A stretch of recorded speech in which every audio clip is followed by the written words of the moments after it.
When you are a special supporter like Michael Cook, who lived on the same block as Bret Schundler, you receive special treatment. Michael Cook, Chief of Staff, defends the purchase of 5 municipal tax liens for $15,902. The purchase of municipal tax liens by Jersey City Mayor Bret Schundler's Chief of Staff, Michael Cook, has stirred angry comments and rumors among his critics. But Cook contends he did a public service by purchasing 5 liens worth $15,902 at a public auction in February. I never made a secret of the fact that I buy liens, Cook says. It's a great investment. Hudson County Public Safety Director Glenn Cunningham raised the issue of the liens at a city council meeting on Wednesday. He said it's not fair for city officials such as Cook to buy local tax liens because their positions could give them inside information and pose a conflict of interest. They help package the liens, Cunningham charged yesterday. They know which liens to take a risk on. Cunningham says the city officials are barred from purchasing the liens under a 1987 ordinance. The ordinance barred the city tax collector from assigning tax liens to city employees in private sales. The ordinance was aimed at preventing conflicts of interest among city employees, he said. Cook says Cunningham is misreading the ordinance, saying it does not apply to liens sold at public auctions. Council President Tom DeGise, who is now the county executive, said, "I don't think Michael did anything illegal at all." DeGise said, "You could maybe make an argument that because of his position, maybe he should have been more sensitive with these type of things." Michael Cook takes a leave of absence as Chief of Staff and heads to the Sewage Authority. But good news follows this family. Cook's sister-in-law, Rachel Mack, was just hired for a $43,000 per year position as Assistant Director of Recreation and Cultural Affairs. Rachel Mack lives in Cliffside Park. Good news continued to follow Michael Cook.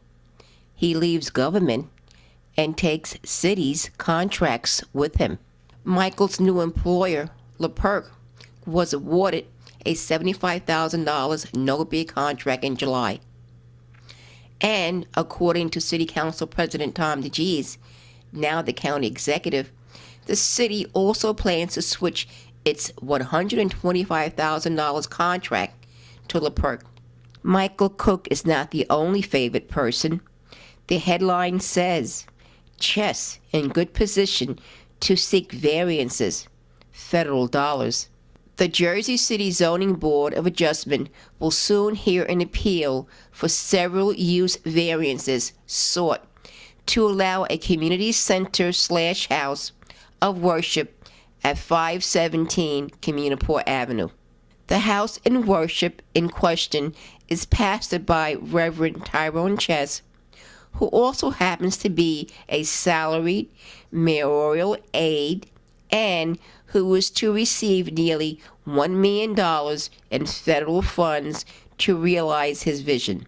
The zoning officer, Anthony Labiasi, turned down the application because the location on Communiport Avenue is C2, a commercial zone, which does not allow for a community center. Labiasi's rejection entitles Chess to take his case to the Zoning Board of Adjustment. Ironically, Chess is also a member of the Zoning Board. Is there a conflict of interest here? Not according to Chess.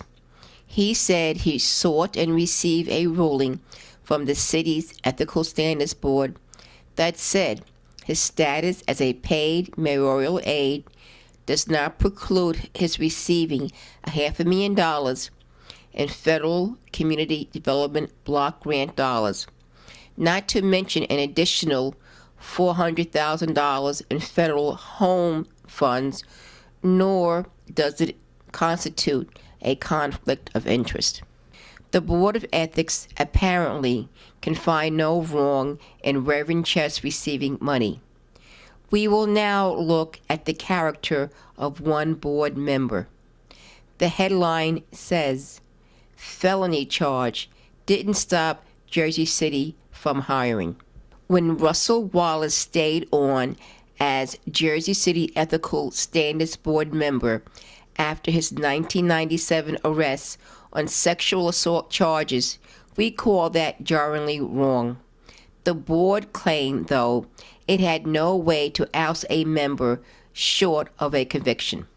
As his trial neared, not only did Mayor Bret Schundler's administration fail to get him to leave the unpaid ethics board position or his unpaid position as a Jersey City Redevelopment Agency commissioner, but about 6 weeks ago, Wallace actually got a paid job with the Jersey City Police Department as a civilian dispatcher. Whether Wallace had been hired for the police post because of his political connections or because of some slip-up by the city, Schundler and Police Director Michael Moriarty ought to be ashamed.